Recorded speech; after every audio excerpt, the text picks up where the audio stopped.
Hey everybody, this is Tim Chatfield. I'm the director of the REVA school, and today I want to talk to you a little bit about what homeschooling is and what it isn't.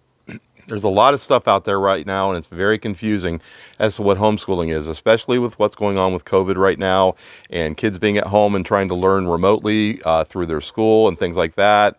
We'll talk about what homeschooling really is and what it isn't. And hopefully that will enlighten you a little bit and tell you and help you in making the decision that's right for you. Okay, so first let's talk about what homeschooling is. Homeschooling is actually a legal term, and it's kind of thrown around inaccurately a lot. But homeschooling in its purest form is excusing your student from compulsory attendance.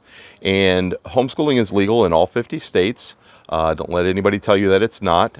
You don't have to be a certified teacher. You don't have to have any special place to do it. You don't have to have a particular curriculum, anything like that. So homeschooling is actually saying to the school, hey, my student is excused from compulsory attendance. It's my legal right. They are not approving or disapproving your homeschooling.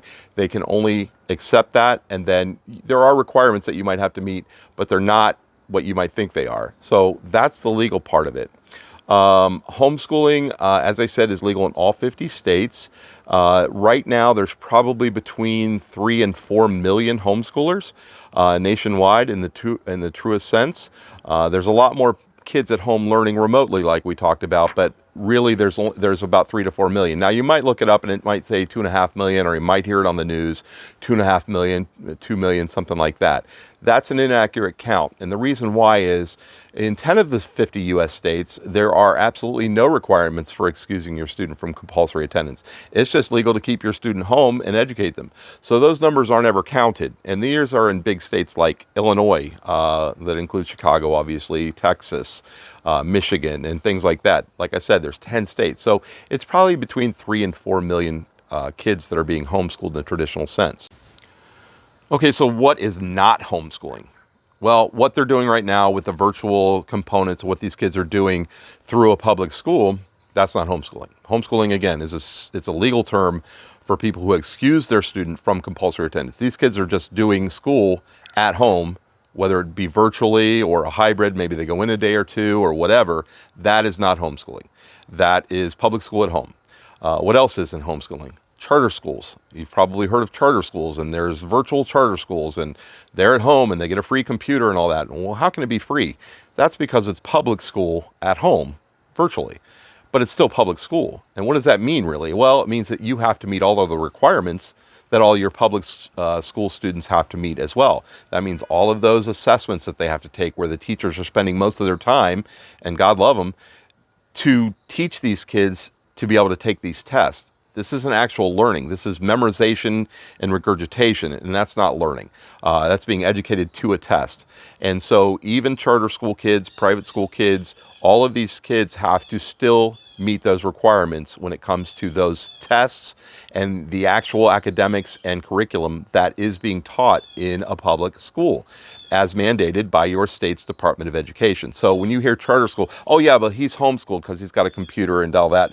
Well, does he have to log in every day? Yeah, oh yeah, he has to be in there every day. His teachers do. Yeah, oh yeah. That's public school at home. That is not homeschooling. So that's an important distinction that you need to know. So why are people choosing to homeschool their student? Well, there's a myriad of reasons, and for every person, you'll probably get a different answer. But the two main reasons, the top two main reasons that come up, and the first one is the environment at the school. And that could be many different things, from bullying. Let's see, what are some negativity going on in schools, the bullying, the time invested that a student is there versus the return on their investment of that time. That doesn't really balance out. The time spent away from the parent is an important thing. You might think, well, I got to go to work all day. Well, and that's fine. But who is having the bigger influence or impression on your child? You or the teacher and the academics and administrators and all that at school? And some parents don't like that. They think that they should have a bigger impact and influence over their student. And so that's the number one reason.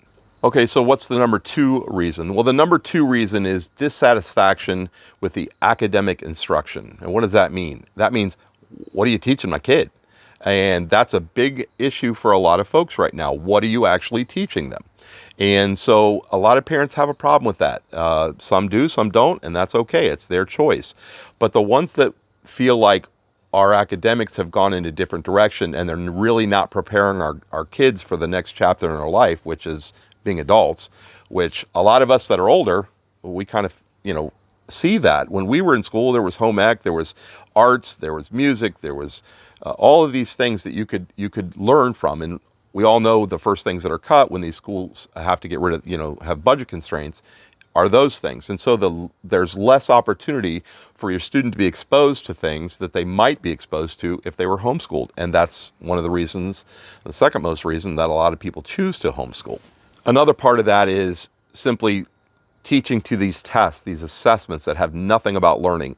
And study after study has been done that the test may be a picture in time of what that student knew at that very minute. But basically what they're doing is memorization and regurgitation. And that's not learning. They're not going to keep it. They lose almost all of it soon after they take that test. And those studies have borne that out. So that's a big thing. Actual learning that's going on in the classroom. Is there any actual learning with all the distractions and all the other stuff that goes on? The pace that a student has to go at, thinking that each child that is this particular age, should all 30 of them in this class be at the exact same point in their learning journey as the other 29 kids in the class. So they're all going to learn the same thing at the same time. And to think that all kids are identical in the way that they learn, how they learn, at what pace they learn, just seems a little ludicrous to some folks. And they think, you know what, I need to find out what's appropriate for my student and what pace they learn at and what their interests are and all of the other things that go along with homeschooling.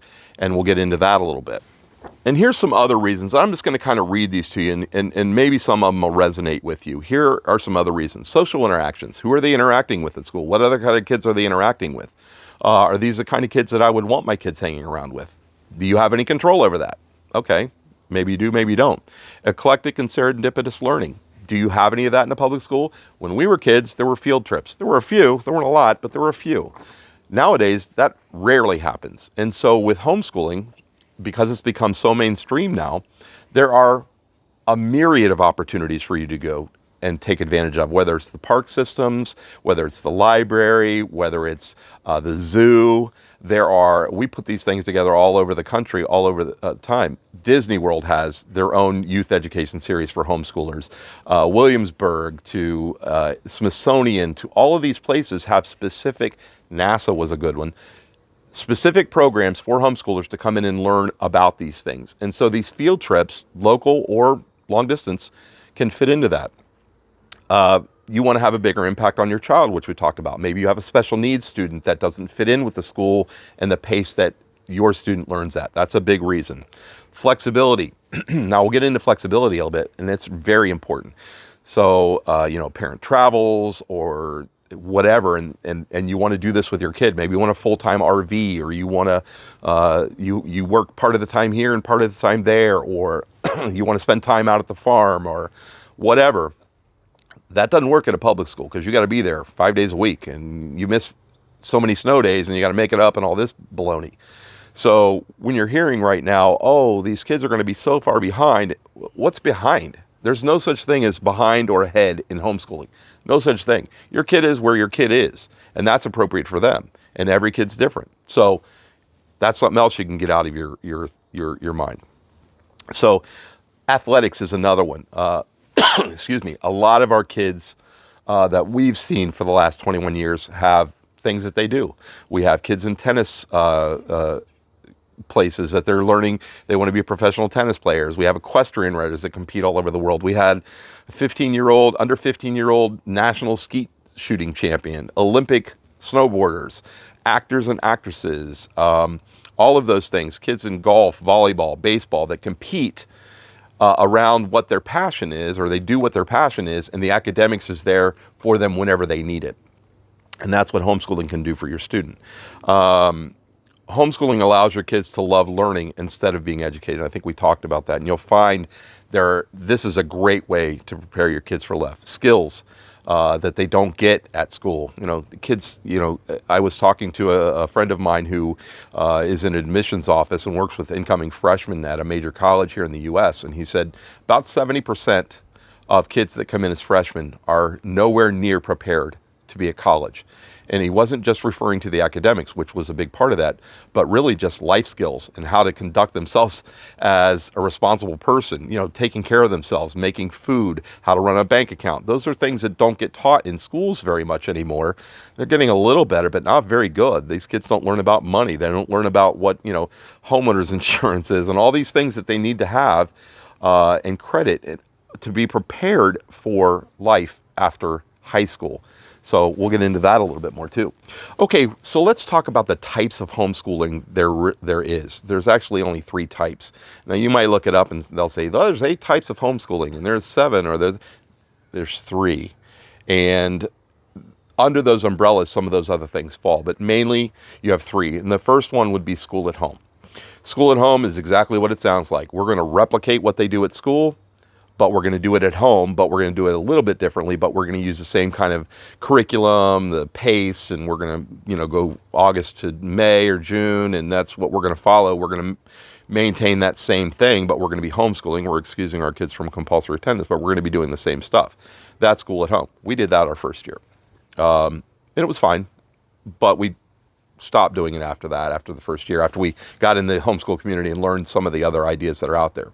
The second one is unschooling.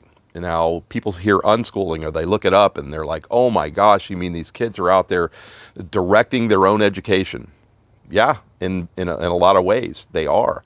Now you'll think that they're just doing what they want to do. Now there's all kinds of variances in how you unschool, but basically it's a child is allowed to pursue the passions and the interests that they have, and along with that, the parent will let them pursue that and interject what they feel is proper at any given time, whether it's a skill, whether it's math, whether it's English, or whatever it is.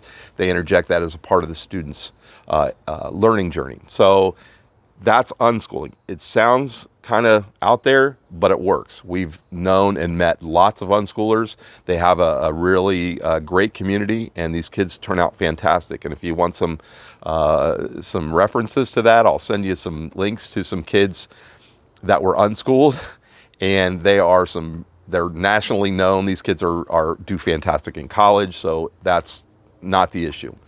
Then the third kind is what falls in between those two. You have school at home, you have unschooling, and in the middle you have what's called eclectic homeschooling. And eclectic homeschooling kind of takes a little bit from each one in different levels. And we were eclectic homeschooling for all but the first year. And so we had some unschooling stuff, which made learning serendipitous. We went places. Our kids learned a lot of cool stuff. They had friends all over the United States.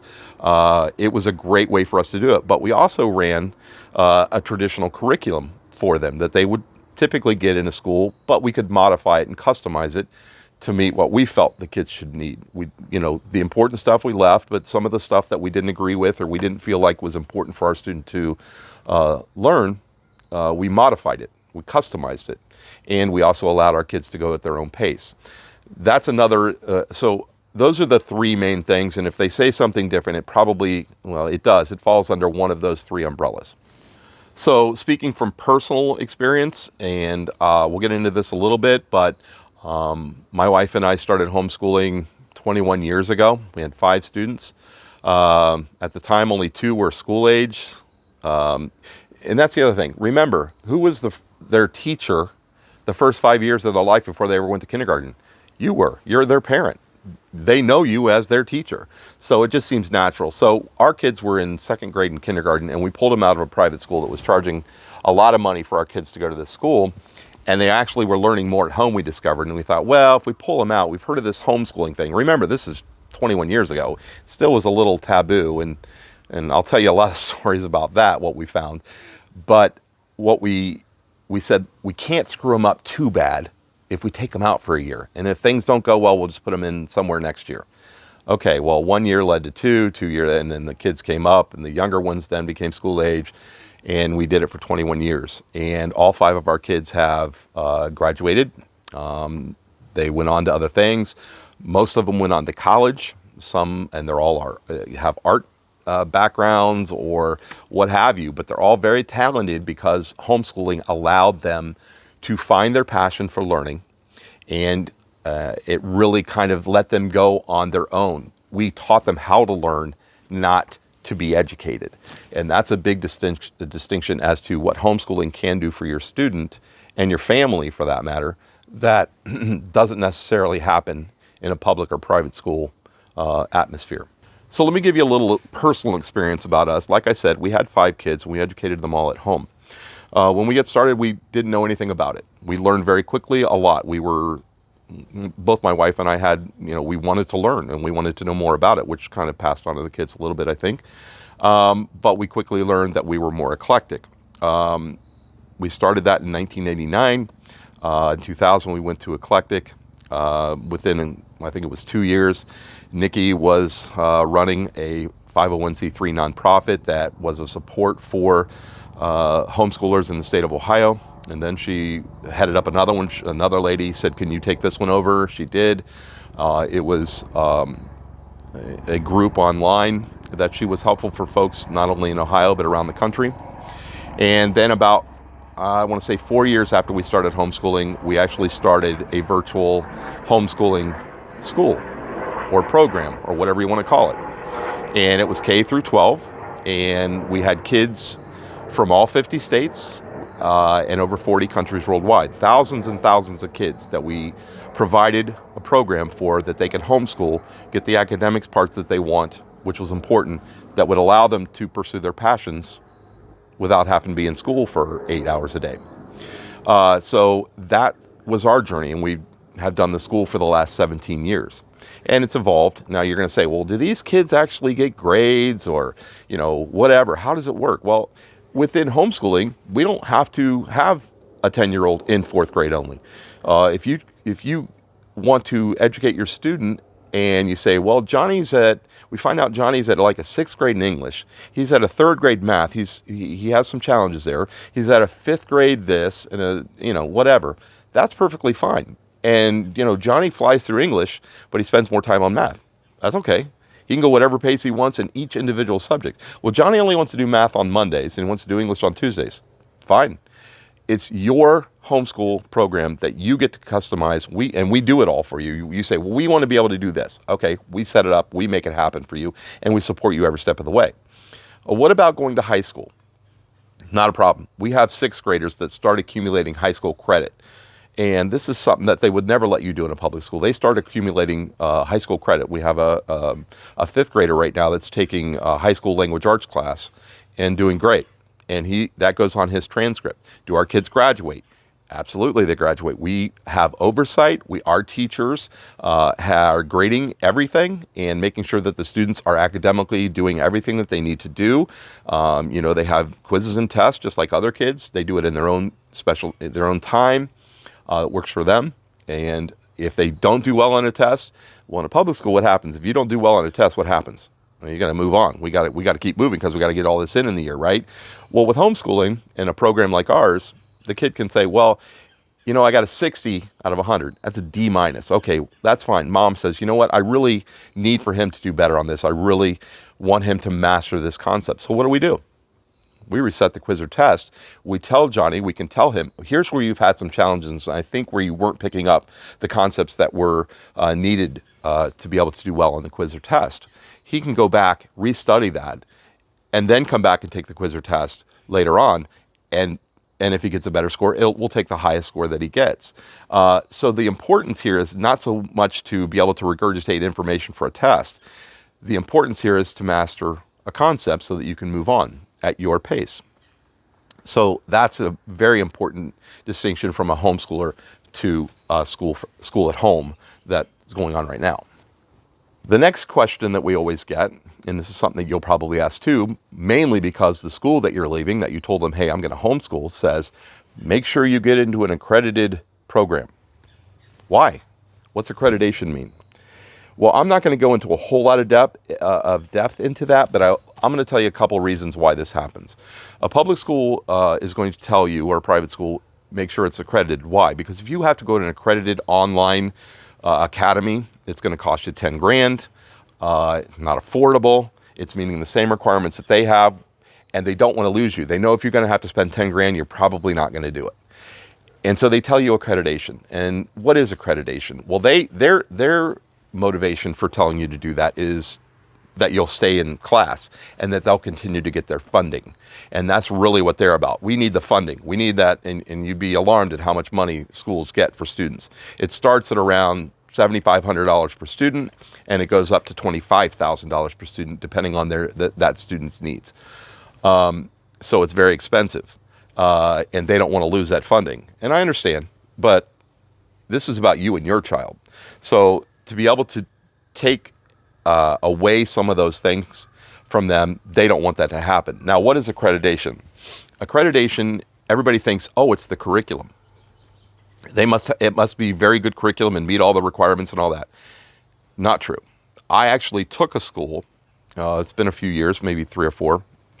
I took them through accreditation, and I actually went down to an accrediting body, the biggest in the country, down in Atlanta, and I went to their offices for training and what it all meant. You have to go through all this, and it's extremely expensive.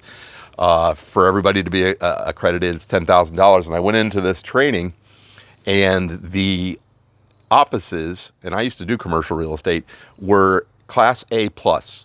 These were the highest end offices I've ever seen, with the technology to the hilt and all these things. And accreditation is not about the curriculum. That's a very, very small part of it. Accreditation is about oversight, administration, accountability, meaning, was the student in this, how did you track the student being there? How did you track that they were in class for this many hours? You need to track that they met these core standards, that they did all of these steps and they took these tests, and what was the administration do? How did you conduct that? How many days? That's what accreditation is. And that's why they tell you to have it. And it's the exact reason we didn't want them to have anything to do with us, and why we do not do accreditation, because it's a joke. And people says, well, what about when Johnny goes to college? What about when Johnny goes to college? Do you know how many homeschoolers are in college right now and university? Do you know that homeschoolers outperform their public and private school peers when they get to college by, I think it's like 8%? And college and universities, when we first got started, didn't want to have anything to do with homeschoolers. And then they started to take 1 or 2, and then they found that these kids were excelling when they got there. They were prepared. They had skills to be able to run their life effectively at their age and to be able to do these things. And so they did much better than their peers. And so colleges and universities around the country now have all said, you know, we want more of these kids. The next question we get is about, well, what about the ACT or the SAT or ACT tests? What about it? Well, you can take those. You also need to know that most colleges and universities have found through studies that the ACT and SAT scores have nothing to do with how well that student will perform once they get to college. No bearing. Kids that had poor scores versus the kids that had great scores, there was literally no difference into the performance. Some of the kids that did great dropped out. Some of the kids that did poor dropped out. Some of the kids that did poorly did great, and vice versa. So I think it's around 1,100 colleges and universities now nationwide have dropped the ACT, SAT requirement for college entrance. So don't worry about that. When you go into admissions offices, I talk to admissions people every single day. They say, they ask, did you go to an accredited program and graduate from an accredited program? They never ask that. Not one asks that. Now, 20 years ago when we started, yeah, they did. Nobody asks that anymore. They don't care. Show me what you did. Show me the rigor of your academics that you completed, which we provide all that, your transcripts, your portfolio of everything you did. How well do you interview? Some still want an ACT score, SAT score. That's fine. If you don't have to go to school to do those, and we have prep and all that here through us.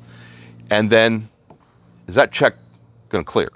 Are we going to be able to pay? You're going to be able to get this paid for, whether it's through student loans and all that stuff. We're not going to get into the value of college or university right now. That's a whole other subject. And I can go on and on about that as to the value or the return on your investment for that, depending on what your student is going to do. So don't think and don't let anybody tell you that you're not going to be able to get into college or university. And I'm talking about the top college or university. I'm talking about the military. So with our kids, like I said, we've had thousands of students go through our program and graduate. and they got academic scholarships to some of the most prestigious schools in the country. We're not going to name drop, but you can imagine what those are. We had kids play D1 sports, which I don't even think it's called D1 anymore, but the highest level of sports, which they weren't supposed to. They were supposed to have all these other things. They had to go to an accredited school. Yeah, that's not always the case. And it's becoming less and less an issue as they find that these kids are actually more academically ready than kids that went through a public or private school. And that's the other thing. When you took your kid to school, the public school around the corner, and you dropped them off, did you make sure to go in there and ask them, now, who are you accredited through? Who's accrediting you? No, nobody asked that. They just assume that their school is accredited.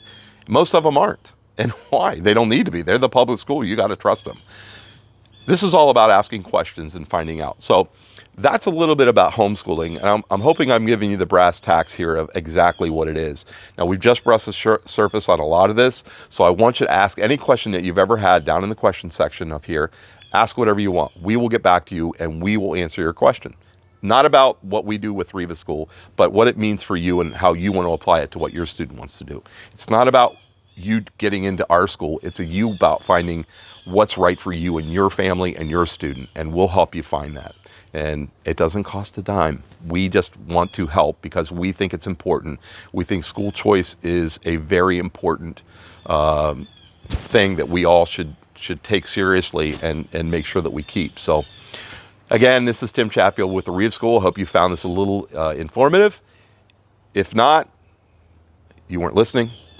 If you did, that's great, but I'm sure you have questions, so ask away. We'll look forward to talking to you guys. We're going to follow this up with more videos about homeschooling and what it means and the things that you can do with it. Talk to you guys soon. Have a great day.